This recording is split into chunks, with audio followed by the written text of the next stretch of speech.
आपल्या सर्वांचं मातोश्रीमध्ये स्वागत आहे, शिवसेनेमध्ये स्वागत आहे. मी गेले 4 दिवस मध्ये एक 3 तारीख सोडली तर महाराष्ट्राच्या किनारपट्टीवरती कुटुंब संवाद म्हणून फिरत होतो. कारण मला पाहायचं होतं की मी लढतोय. कोरोना काळामध्ये मी मुख्यमंत्री असताना माझे कुटुंब माझी जबाबदारी ही एक संकल्पना राबवली होती. आता महाराष्ट्रावरच्या या दुसऱ्या संकटात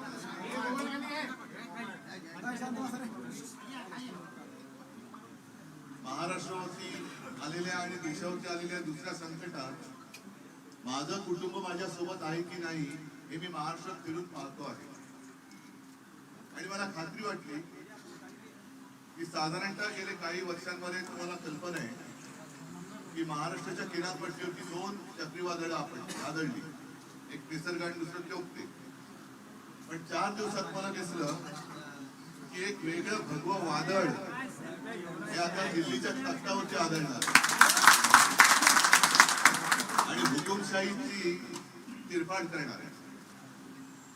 काही जणांच्या मनात अजून एक प्रश्न आहे की इंडिया आघाडी आहे, हे आहे, ते आहे, महाविकास आघाडी आहे, पण पर्याय कुठे?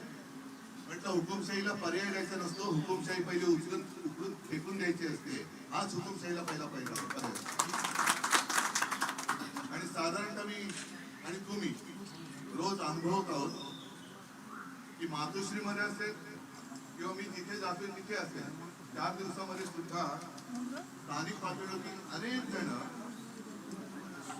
काँग्रेस सोबत आहे, राष्ट्रवादी सोबत आहे, पण भारतीय जनता पक्षातले लोक शिवसेनेत येत आहेत.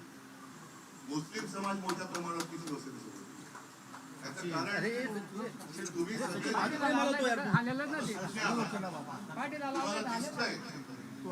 जे काही भ्रम निर्माण केला जातोय, संभ्रम निर्माण केला जातो तो खोटा आहे.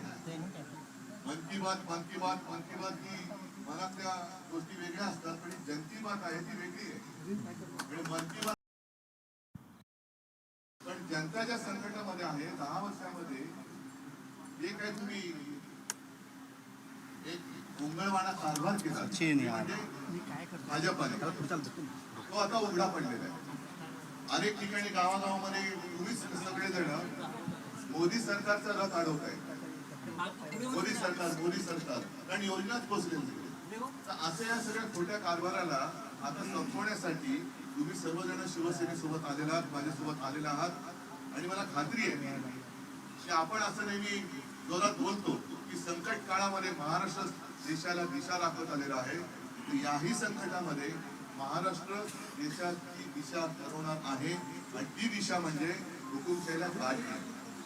तुम्ही सगळेजण पैठण मधून आलेला आहात, पंढरपूर मधून आलेला आहात, पण मराठवाडा ही संतांची भूमी आहे आणि या संतांच्या भूमिकेमध्ये गद्दारीला थारा नसतो. मी जसं 2-4 दिवस रायगड मतदारसंघ फिरलो, सिंधुदुर्ग मतदारसंघ फिरलो, तसंच लवकर मी संभाजीनगर मतदारसंघात येणार आहे, जालनामध्ये पण येणार आहे, विदर्भात संपूर्ण महाराष्ट्रामध्ये या तुमच्यासारख्या अनेक कार्यकर्त्यांना भेटण्यासाठी मी येणार आहे. कुटुंबाशी संवाद साधण्यासाठी येणार आहे. आल्यानंतर विस्ताराने जे बोलायचं ते मी बोलतोच आणि तुमच्याकडे सुद्धा बोलेन. तूर्त आपल्या सगळ्यांना खास धन्यवाद देतो कारण लोक गडबडत आहेत. एक लोक हे शरण जात आहेत. म्हणजे नितीश कुमार सुद्धा गेले, आणखी कोणी जाते, त्यांना जे लाचार आहेत किंवा भेकड आहेत त्यांनी जरूर जावं. पण आज सुद्धा महाराष्ट्रामध्ये भेकडांपेक्षा मर्द मावळे हे कित्येक पटीने जास्त आहेत. धन्यवाद देतो. जय हिंद, जय महाराष्ट्र.